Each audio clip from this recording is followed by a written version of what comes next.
दोस्तों, आज का न्यू रिएक्शन वीडियो में आप सभी को स्वागत करता हूं। खेसारी लाल यादव और अंतरा सिंह प्रियंका जी ड्यूट की है। गाना का टाइटल है बेरोजगार। तो चलो वीडियो को दिखाते क्या हैं। तुमने कभी किसी से प्यार किया? क्या तुमने किसी को दिल दिया? क्या उसने पलट के तुम्हें प्यार किया? का बोल रहे? पीछे देखो। जानू तू एजिगिया हमार बियाह होता कपार पीटे जब बैठ के कराला बैजाला। ए मुझसा बोलबा करिया तक का हो गइल, सरकारी नौकरी करेला आय तब का सुनो।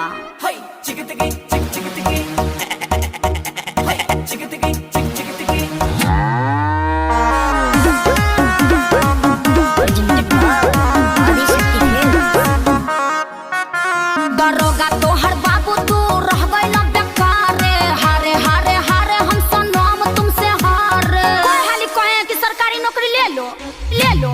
दरोगा तोहर बाबू तू रह गइल बेकार रे।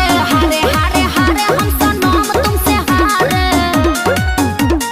मनला ना बात छोटा ले ही से साथ रे जिंदगी भर हम कथा। अब हम का बोली, हमरा तो बुझाते नहीं के तहनी के बुझाता। तहार दर्द हमनी के कहते से सुना।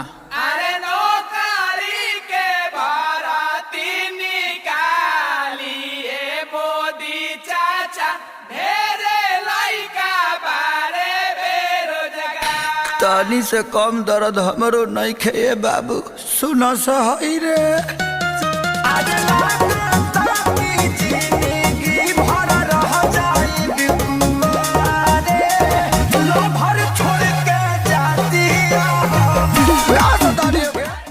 तो दोस्तों, वीडियो पसंद आया होगा तो मेरे चैनल को सब्सक्राइब करना और एक शेयर जरूर करना।